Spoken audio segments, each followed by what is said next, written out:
Welcome to our next episode of the Social Value Always Matters series, our mini-series on social value from across the global network. I'm Catherine Manning. I'm the Operations Manager for Social Value UK and Social Value International.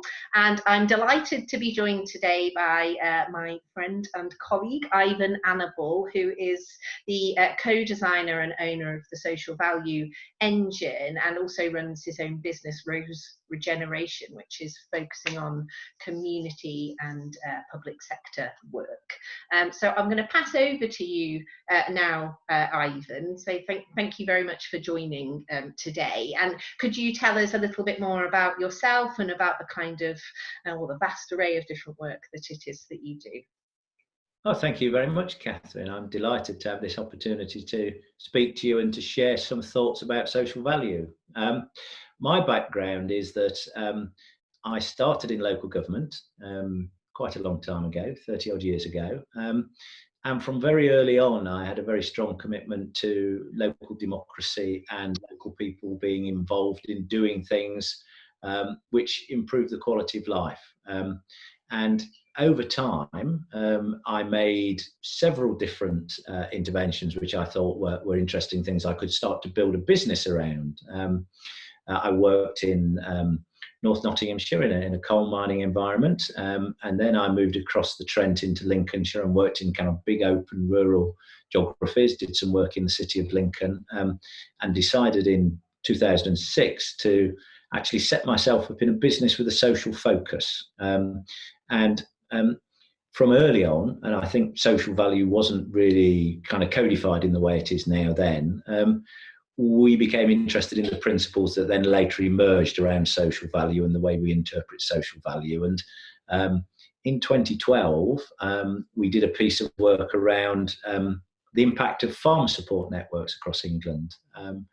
And I thought, I'll have a little look at this kind of emerging social value context and see if we can come up with a social return on investment analysis. And from there, we moved forward and developed the social value engine, and that became very popular. And we had lots of people who wanted to use it. And one of our key clients, East Riding of Yorkshire Council, said, why don't we go down the route of setting this thing up as a joint venture and take it further and systemize it and make it more widely available? And so that's how I find myself speaking to you today, because over the last 5 years, we've worked together to develop the social value engine and get it embedded and out there for people to use. That's great, thank you, Ivan. So a long social value journey already. So I suppose the purpose for today's chat is, we find ourselves in challenging or interesting times at the moment. There's lots of things happening and changing for people very quickly at the moment in the current health pandemic that we find ourselves in. And we're wondering if you'd be able to share a little bit about how that's been affecting you and affecting your work, and perhaps some of the different organisations and contexts that you're working in. Well, I think the first thing that I would say in relation to all of this is that the people context is crucial. What social value does when it's done well is to empower people at a local level to take ownership of things that affect their lives and to also think about how they can measure the difference that they've actually made. And so we've been working with a range of different organisations that have been affected by coronavirus. We've been doing some work here in Lincolnshire, where I'm based, with the voluntary and community sector. We've identified through a detailed survey that we've done with the sector that nearly 50% of the sector has lost at least half of its funding, and that 2/3 of their clients are unlikely to be picked up by anybody else. And so what we're doing is working with them to quickly establish some measurements of the social value they've delivered, so that in our dialogue with the statutory agencies and third parties, we can make the case for some ongoing support financially. But also what that work's done is it's stimulated a dialogue amongst the sector itself about how people can help each other. So it's kind of started to stimulate a bit of a kind of self-help agenda, which is really, really positive. But the thing that's starting to happen now, and you may have noticed this in your own experience, is that people are starting to think about what happens next. Where do we go post this crisis? And I think as we start to enter, in inverted commas, the new normal, it's interesting just to think about, once we are through this, how much of these new behavioural habits we've got will stay with us. And there's a lot of positive behaviours coming out of what's happening now that I think are underpinned by social value, actually, and which can strengthen the social bonds that we have. E-working brings people together across a whole range of different settings, and can be quite an inclusive way of doing things. It also means that more people can join in. I mean, I was involved recently in a Zoom meeting with 31 people, and I thought that would be a nightmare, but it worked really well, actually. And so I think there's a whole agenda around connecting people up using e-technology that will be positive going forward. I think there'll be some environmental benefits as well. But there'll also be a few negatives, and I think, you know, thinking about them and how we address them is quite important. So I think isolation is a real issue, and we know that isolation has been an issue for certain parts of the community previously, but at least it's given us all a flavour of it now. So we might be a bit more receptive in a kind of a local and national public policy environment, thinking about how we tackle that a bit more going forward. And there'll be some opportunities around that to look at social value as a way of measuring approaches that tackle that. That's great. That's great. And I mean, it's sort of picking up on some of those points in there, that you're right. There's been huge disruption to any number of different industries. But if you look at what's happening for the charity industry or charity sector in the UK, and there's a lot of people who are in very immediate challenging situations to do with funding and to do with increased need, and so how is that actually going to be met? So it's interesting to hear that you've been doing that work with the sector in Lincolnshire, but also that's leading to an increased understanding of the necessity of having visibility on the value that is actually created within those organisations and within that sector, which is certainly something that the overall social value network has been focusing on, and your organisation as well beforehand and going forwards. Now, you picked up on a few points of these points already, but obviously there's real implications right now and going forwards into the future on of this crisis on overall well-being, on inequality, and on the environment, both positive and negative. Now, you sort of mentioned there about e-working and isolation. Now, having the ability to meet people online can sort of help with that isolation part, but equally there's huge numbers of people who don't have access to this sort of digital world. So there's just, and there's another area with that sort of affecting people in terms of education, who's able to continue progressing and those that aren't. So just wondering from your perspective, you know, what have you found so far, perhaps in the local area and with the organisations you're working with, in your understanding of changes for well-being, inequality in the environment? And has any of this sort of changed things to do with decision making? Yeah, I mean, it's really interesting. I was talking to a chap called Michael Wood from the NHS Confederation earlier this week. And for those people who have heard the title but perhaps don't know what the NHS Confederation does, it's one of two bodies that represents people who provide services in the NHS. And he was saying that if the NHS thinks going forward that the future is about a systems debate, then it's missed the point. Because actually what this coronavirus has demonstrated is the connectivity that underpins everything.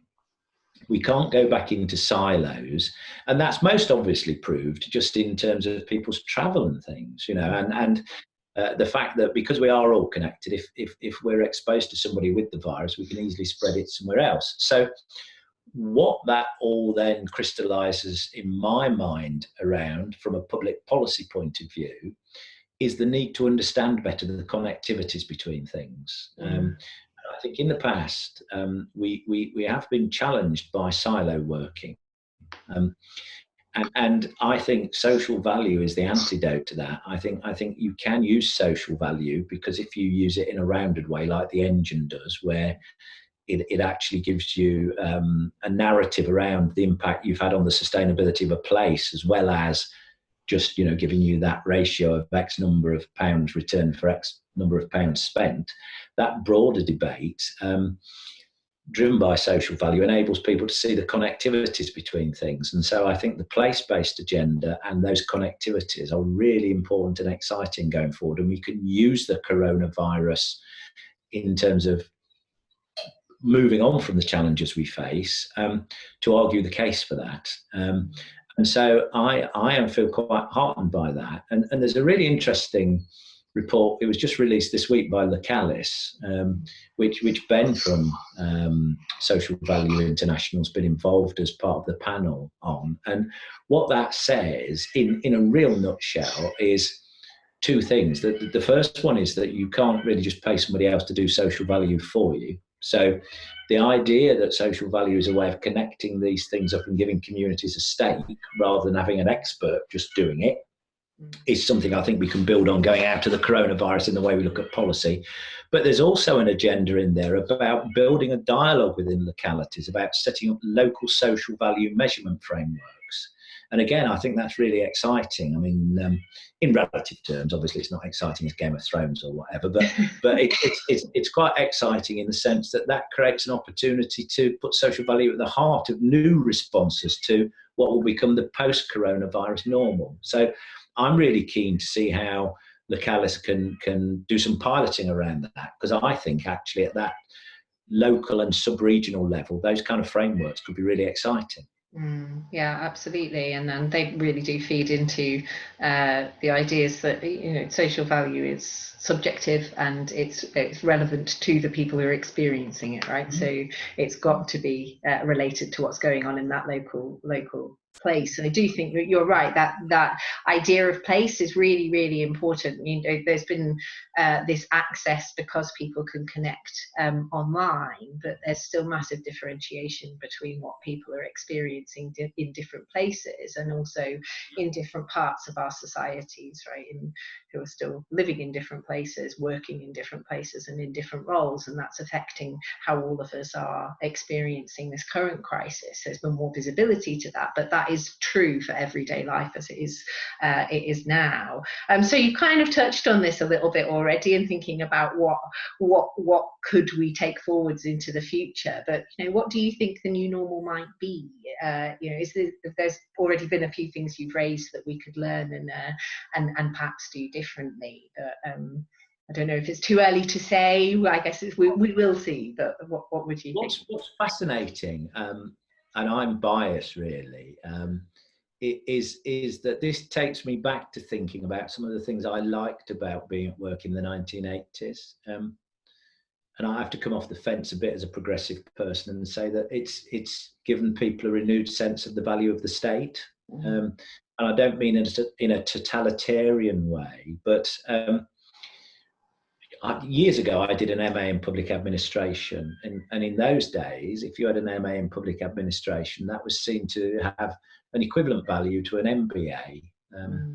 And then all the way through the 80s, 90s, noughties, the local state has been so badly eroded, so undervalued, so driven down, so challenged that all of a sudden people who would say I've got an MA in public administration, somebody who's a business leader might turn their nose up at that. And we've seen the loss of real investment and value and understanding of the value of the state at a national and a local level. And I think the coronavirus will bring that back. But I think it'll bring it back with a positive spin that people can see some of the values around collaboration and cooperation in ways that perhaps, in the breakup of the post-war consensus that's happened during the 1980s, we lost. And we even had the Prime Minister saying that he believed in the state as a big issue recently, didn't we? Coming out of his own experience of how that had worked. And so I think the reinforcing of those collaborative models based on local democracy, and all the stuff around social value that comes with that, and the way social value can be used. And I've been very enthused by working in places like Barnsley, where social value underpins some of that decision making.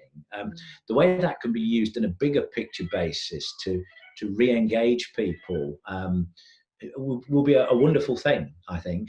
If we can just make sure that we get the right ducks lined up in a row. But I do think the local state will come back, and I think people will get lots of benefit from that, because we do live in localities. You know, people have different levels of loyalty to different things, but ultimately, you know, the reason I enjoyed working in local government in the 80s was you could do stuff. You know, you had money and you could make things happen, and you could measure that. And I think now we're in some senses, through the journey we've been on, better equipped to be able to measure that kind of stuff. And if that belief in the local state comes back a bit more, then I think we'll be all the richer for it.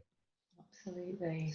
Well, that Sorry, I could sounds have like... there, but, yeah, so I appreciate that passion, and yeah, absolutely. That well, Social Value UK and the network is completely cross-sectoral. So we're massively supportive of the benefit of and the need for collaboration and for cross-sectoral collaboration. So yeah, it's a really interesting point to raise, actually, that does this bring or great highlight the value of and the need for I suppose the effect of local government decision making and services on all of our lives on a day-to-day basis, and absolutely we're seeing that throughout well, across the whole of the UK certainly, and I'm sure internationally as well. So will we remember that as we pass into whatever the new normal is?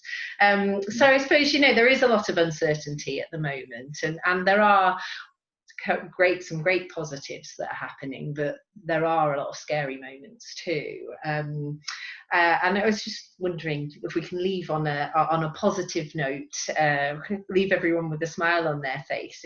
If there's been anything through that you've seen, sort of positive action locally or in your community that could bring a smile to all of our faces and bring us some hope. Interior design and pets. Okay.